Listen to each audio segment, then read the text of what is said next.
It's a cold night in March 2012 when police respond to an emergency call from a distressed mother. She's found lying wounded beside the lifeless body of her boyfriend, the murder weapon still clutched in her hand.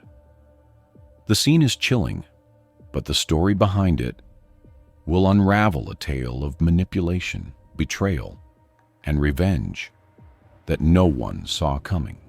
Jane Thompson had married young, full of hope and dreams for the future. She and her ex-husband, Mark, had met in college and quickly fell in love.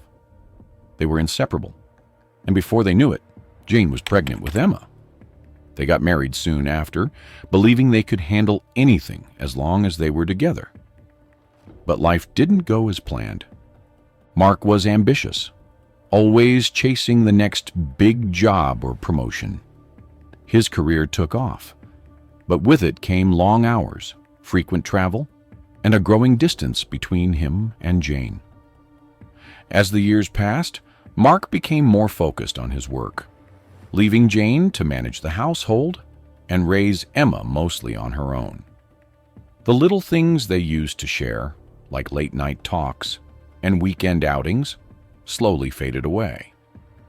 Jane tried to be patient, believing that once Mark's career stabilized, they would find their way back to each other.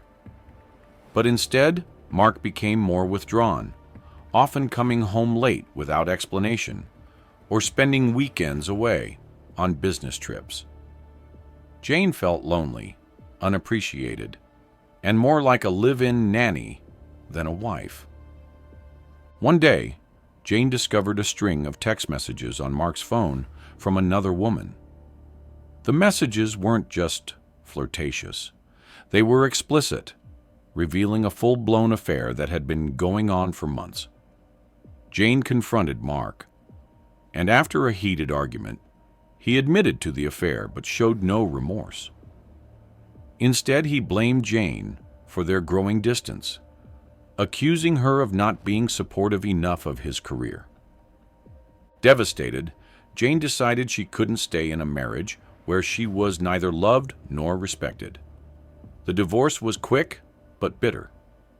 Mark fought over everything: money, custody of Emma, even the house. In the end, Jane was left with primary custody of Emma, a small monthly alimony check that barely covered the bills, and a mountain of debt. Now Jane was a single mother, working 2 jobs just to make ends meet. The once comfortable lifestyle she had known was gone. She sold their house and moved into a small apartment, cutting back on every luxury she had once taken for granted.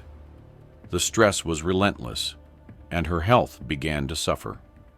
She lost weight, her hair started to thin, and dark circles formed under her eyes from lack of sleep.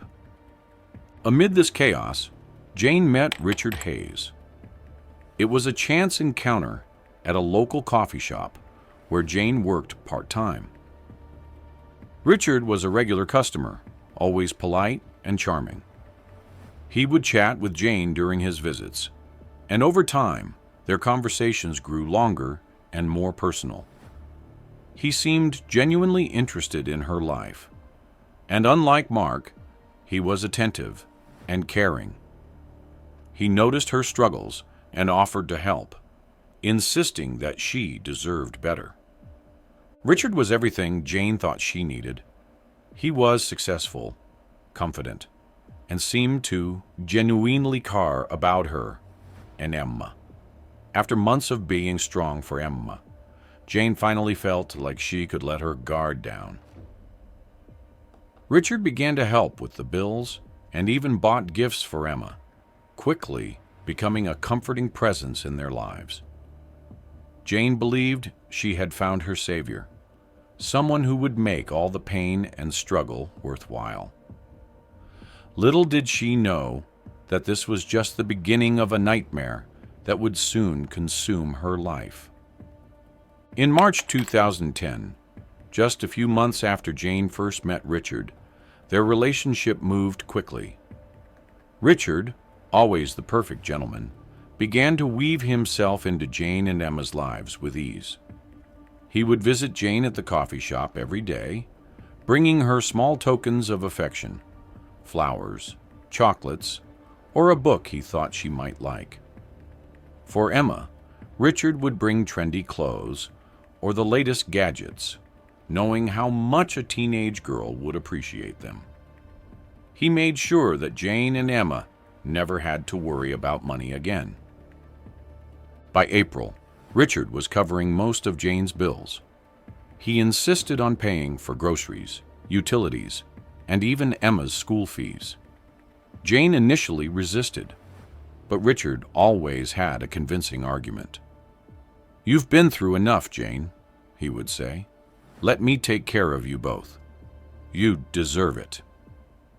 His kindness was overwhelming, and Jane, exhausted from years of struggle, finally allowed herself to accept his help.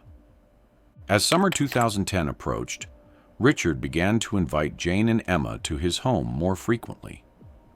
He lived in a large, beautifully decorated house in an affluent neighborhood. The house was a stark contrast to the small apartment where Jane and Emma lived.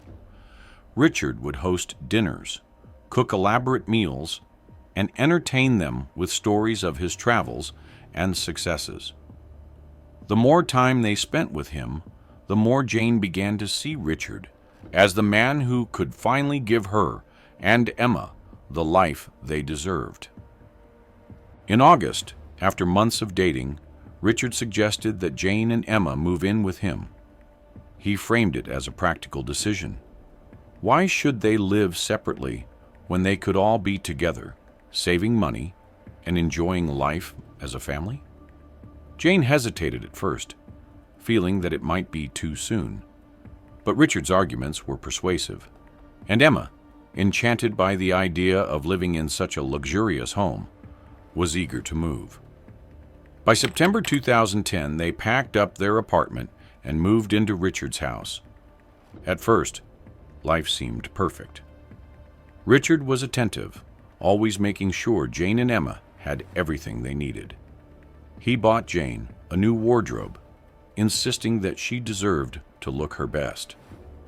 For Emma, he purchased a car for her 18th birthday, something she had never dreamed of owning. They went on weekend trips, dined at expensive restaurants, and lived a life of comfort that Jane had only ever imagined. However, as 2011 began, subtle changes started to occur. In January 2011, Richard began to show signs of controlling behavior. He started making decisions for Jane and Emma without consulting them. At first, it was little things. He would order for them at restaurants or plan their weekends without asking what they wanted to do. But soon, it escalated. He began monitoring Jane's spending, questioning her about where she went and who she talked to. He would get upset if she spent time with friends or family without him. By February, Richard's demands became more intense. He insisted on knowing every detail of Jane and Emma's day, criticizing them if they didn't follow his advice. He would become cold and distant if they didn't comply, using silent treatment as a form of punishment. He would make condescending remarks disguised as helpful advice, undermining Jane's confidence in her own decisions. Despite these red flags, Jane found herself rationalizing his behavior. She was so grateful for the life he provided that she ignored the growing discomfort in her gut. She told herself that Richard was just being protective, that he cared deeply for them, and that he only wanted what was best. The idea that she could lose this newfound security terrified her, so she pushed her doubts aside and convinced herself that everything was fine. Meanwhile, Richard's grip on Emma tightened as well. He would take her out on lavish shopping trips, buying her expensive clothes and jewelry. He would compliment her constantly, making her feel special and grown up. Emma, young and impressionable, soaked up the attention, not realizing the insidious nature of Richard's actions. Richard subtly isolated her from her friends, encouraging her to spend more time at home or with him under the pretense of being a father figure. By March, Richard had fully ingrained himself into their lives, his true nature slowly revealing itself. Emma had always been a quiet and shy girl, often unsure of herself and seeking approval from those she trusted. Richard saw this as an opportunity to manipulate her. Richard knew that Emma was eager to please him and her mother, so he began to test the boundaries of their relationship. He would give her long, lingering hugs, brush his hand against hers, and find excuses to be alone with her. Emma, confused by his behavior, didn't know how to react. She trusted Richard because her mother trusted him. She told herself that Richard was just being affectionate, that he cared for her like a father. But deep down, she felt uneasy. By August 2011, Richard's advances became more overt. He would corner Emma in the house when Jane wasn't around, whispering things to her that made her uncomfortable. He would tell her that she was special to him, that their connection was something unique and private. One evening in September, when Jane had gone out to run errands, Richard took his manipulation a step further. He sat Emma down in the living room and started talking to her about love and relationships. He told her that she was old enough to understand how the world worked, that sometimes people who care about each other can express that care in physical ways. Emma, sitting on the edge of the couch, felt her heart race. She didn't know what to say. Richard's words felt wrong, but she was too scared to disagree with him. Richard leaned closer, putting his arm around her shoulders. He told her that he loved her, that she was special to him, in ways her mother couldn't understand. Emma, terrified and confused, nodded, not knowing what else to do. Richard took this as consent and started to kiss her. Emma froze, too afraid to push him away or say anything. Richard, sensing her fear, told her that it was okay, that he would never hurt her. But his words were empty, and Emma knew it. From that night on, Richard would continue to manipulate Emma into a twisted relationship, coercing her into sexual acts while making her believe that it was their secret, something that would hurt her mother if she ever found out. As the weeks went by, Emma became more withdrawn. She started to avoid Richard as much as she could, but he always found a way to corner her, to remind her of their special bond. By December, the vibrant girl she once was had disappeared. Emma barely spoke, her eyes always downcast, her body language closed off. She didn't know how to escape Richard's grasp, and the fear of disappointing her mother kept her silent. In May 2012, things took a darker turn. Richard's manipulation of Emma grew more intense. He would threaten to tell Jane about their relationship, twisting the situation to make Emma believe that her mother would blame her, not him. He played on her insecurities, making her feel guilty and ashamed.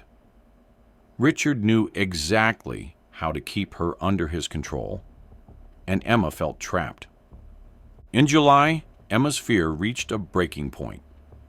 She began to leave subtle hints for her mother, small cries for help that she hoped Jane would notice. Emma would leave her diary open on her bed, with vague entries about feeling lost and scared. She would make offhand comments about Richard's behavior, hoping Jane would pick up on them. But Jane, still blinded by Richard's manipulation and her own struggles, didn't see the signs. On a chilly evening in September, Jane received a phone call from one of Emma's teachers at school. The teacher expressed concern, explaining that Emma had become increasingly distant and withdrawn over the past year. Jane listened, her heart sinking as the teacher's words echoed in her mind. After the call ended, Jane couldn't shake the unease that had settled in her chest. Later that week, one of Emma's closest friends, a girl named Sarah, pulled Jane aside after picking Emma up from school. "Mrs. Thompson, is everything okay with Emma?" Sarah asked, her voice tinged with worry. "She doesn't talk to us like she used to. It's like she's always on edge and scared of something." These conversations left Jane deeply troubled. She began to notice patterns she had previously ignored. Emma's reluctance to engage in conversation, her avoidance of eye contact, the way she flinched at sudden movements, all of these signs started to come together in Jane's mind. What if something terrible was happening to her daughter? What if Richard, the man she had trusted, was involved? One evening in November 2012, after Emma had gone to bed, Jane decided to trust her instincts. She knew it wasn't right, but the fear gnawing at her was too strong to ignore. She picked up Emma's phone, which was lying on the kitchen counter, and began scrolling through her messages. Most of them were innocent conversations with friends. But then she stumbled upon a series of messages from Richard. Her heart pounded as she read them. One message stood out, sending a wave of nausea through Jane. "You know what'll happen if I tell your mom. She'll blame you, Emma, and kick you out. Is that what you want?" The words were like a dagger to Jane's heart. The reality of Richard's manipulation crashed down on her like a ton of bricks. It was all true. Everything she had feared was happening right under her roof. Overcome with rage and guilt, Jane confronted Emma the next morning. Emma, terrified and ashamed, broke down in tears and revealed the full extent of the horror she had endured. She told her mother how Richard had coerced her, how he had threatened her, and how she had felt powerless to stop him. Jane listened in silence, her heart shattering with each word. The shock was overwhelming, but as Emma spoke, something inside Jane snapped. The guilt of allowing this man into their lives, of not seeing the signs earlier, consumed her. But beneath the guilt, a dangerous determination began to brew. Jane realized she couldn't let Richard continue hurting Emma or anyone else. He had to be stopped. As November wore on, Jane's mind spiraled into a dark place. She couldn't sleep. Her thoughts were consumed by images of Richard's betrayal and Emma's suffering. The more she thought about it, the more she realized that she had to take matters into her own hands. She couldn't trust the police or the legal system to protect her daughter. They would only delay justice, or worse, fail to deliver it. No, Jane had to act. She had to end this nightmare herself. Consumed by guilt and a burning need for revenge, Jane began to meticulously plan Richard's demise. She started by studying his routines, noting when he left the house, where he went, and how long he stayed out. Richard was a creature of habit, which made it easier for Jane to anticipate his movements. She learned when he would be most vulnerable, when he would be alone, away from prying eyes. In early December, Jane began to gather the materials she would need. During the day, she would play the role of the devoted girlfriend, pretending everything was normal. But at night, she would lie awake, going over the plan in her mind, preparing herself mentally and physically for what had to be done. Jane knew that she couldn't afford to make any mistakes. She couldn't allow Richard to suspect anything, or he might turn on Emma again. So she kept her emotions in check, masking her rage with a calm exterior. On the night of January 6, 2013, the clock struck midnight, and the house was eerily silent. Richard was in his study, just as Jane had anticipated. It was his nightly routine. He'd pour himself a glass of whiskey, settle into his leather armchair, and sift through his documents. Jane knew this was her moment. She had rehearsed it countless times in her mind. But now, as she approached the study, the weight of what she was about to do pressed down on her. Jane entered the room quietly, the knife hidden behind her back. Richard barely glanced up, too engrossed in his papers to notice her presence. Her heart pounded in her chest, but her face remained expressionless, her emotions locked away. She walked slowly, closing the distance between them. In one swift, decisive motion, Jane brought the knife down into Richard's chest. His eyes widened in shock, but before he could react, she stabbed him again and again, each strike fueled by the anger and betrayal she felt. Blood splattered across the desk and the walls, but Jane didn't stop until Richard slumped over, the life draining out of him. The room fell silent again, but the horror of what she had done began to sink in. Jane stood over Richard's lifeless body, feeling an overwhelming mix of relief and emptiness. She had avenged Emma, but the reality of taking a life was almost too much to bear. Knowing she needed to cover her tracks, she made a calculated decision. Gripping the knife, Jane stabbed herself in the side, ensuring the wound wasn't fatal, but convincing enough to back her story. Breathing heavily, Jane staggered to the phone and dialed 911. "Help! Please, send help!" she cried into the receiver, her voice trembling with practiced fear. "He attacked me! Richard, he tried to kill me!" The operator assured her that help was on the way, but Jane barely heard the words. She dropped the phone, collapsing to the floor beside Richard's body, waiting for the police to arrive. The police arrived within minutes, the flashing lights of their vehicles casting an eerie glow over the crime scene. They found Jane slumped on the floor, her clothes soaked in blood, a deep gash on her side. Richard lay dead beside her, the knife still clutched in her hand. The scene was chaotic, but the story seemed clear enough. Jane had acted in self-defense against a violent attack.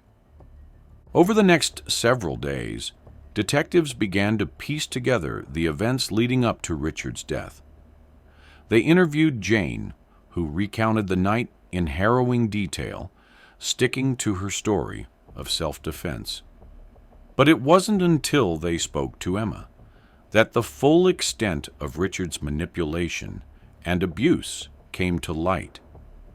Emma, though traumatized, managed to confirm the abuse she had endured at Richard's hands. She provided the investigators with the disturbing text messages Richard had sent her, revealing the threats and coercion he had used to control her. The detectives were horrified as they realized the depth of Richard's depravity and the terror he had inflicted on the two women. Richard had a close friend who was a renowned lawyer, and as the investigation progressed, the lawyer began to paint a different picture. He claimed that Jane had planned the murder to gain control of Richard's assets, arguing that her injuries were self-inflicted to make it look like she had acted in self-defense. He dug up every piece of evidence they could find, trying to turn the case against her. The investigation became a battle of narratives. Was Jane a desperate mother, pushed to the edge by a predator? or a cold-blooded killer who had meticulously planned her crime. When the trial began in February 2013, the courtroom was packed with journalists, spectators, and legal experts, all eager to see how the case would unfold. The prosecution argued that Jane had murdered Richard in cold blood, presenting the theory that she had orchestrated the entire situation to secure his wealth. They pointed to the fact that Jane had been financially struggling and suggested she had used Emma as a pawn in her scheme. But the defense team fought back, presenting a compelling case that painted Jane as a victim of Richard's twisted games. They highlighted Emma's testimony, which detailed the horrific abuse she had suffered, and the text messages that showed Richard's manipulative nature. Jane's own testimony was calm, detailed, and devastating. She described how she had discovered the truth about Richard, how she had been driven to protect her daughter at any cost, and how she had only acted in self-defense when he attacked her. The evidence was undeniable. The abusive messages, Emma's tearful recounting of events, and the history of Richard's control over their lives all pointed to a pattern of psychological torment that had pushed Jane to the brink. The courtroom was tense as the trial drew to a close. The jury was left to decide whether Jane was guilty of premeditated murder or if she had acted in a moment of desperation to protect herself and her daughter. After several days of deliberation, they returned with a verdict. Jane was found guilty of voluntary manslaughter, a charge that acknowledged she had taken Richard's life, but under circumstances that were provoked by his abusive behavior. The judge sentenced Jane to 3 years in prison, a relatively lenient sentence given the circumstances. The court also awarded a significant settlement to Jane and Emma, recognizing the trauma they had endured at Richard's hands. The money would help them rebuild their lives, though no amount could erase the scars left by the years of abuse. As Jane was led away from the courtroom, she glanced back at Emma, who was watching her with tears in her eyes. Jane knew that their lives would never be the same, but they had survived, and they would continue to survive, no matter what. As Jane begins her prison sentence in March 2013, the town is left in turmoil, divided over the outcome of the trial. Some of the residents see her as a tragic figure, a mother who was driven to the brink by a manipulative predator, doing what any parent would in her situation. To them, Jane's actions were justified, an act of desperation from a woman who saw no other way to protect her daughter. They spoke of her with a mix of sympathy and admiration, believing she had been unfairly punished for what they saw as an act of righteous vengeance. However, there were others who saw the situation differently. They believed that Jane had taken the law into her own hands, committing a murder that should never be condoned. These voices were louder, accusing Jane of being no better than Richard himself. They argued that no matter the circumstances, she had committed a crime and deserved to pay for it. As the town continued to debate Jane's actions, the story lingered in the air, raising questions about justice, revenge, and the lengths a mother will go to protect her child. Could there have been another way for Jane to save Emma without resorting to murder? Or was this the only way for her to reclaim control over their lives from Richard's terrifying grip? In March 2014, a year into her sentence, a shocking discovery came to light that would change everything. New evidence was uncovered that revealed Richard had a dark past, a history of abusing other families in much the same way he had abused Jane and Emma. This wasn't the first time Richard had targeted a vulnerable woman, and her daughter, manipulating them until they were entirely under his control. The evidence painted a picture of a serial predator, someone who had evaded justice for years, leaving a trail of broken lives in his wake. With this new information, the case against Jane was re-examined. The evidence was clear. Jane had not been Richard's first victim, and it was likely she would not have been his last.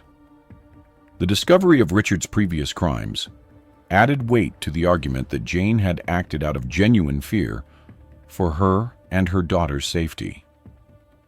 In light of this, the court decided to reduce Jane's sentence. After serving just over a year in prison, Jane was released in July 2014. The town's opinion began to shift as more people learned the truth about Richard's past, though the divisions remained. When Jane walked out of prison, Emma was there, waiting for her. The reunion was bittersweet, filled with tears and relief.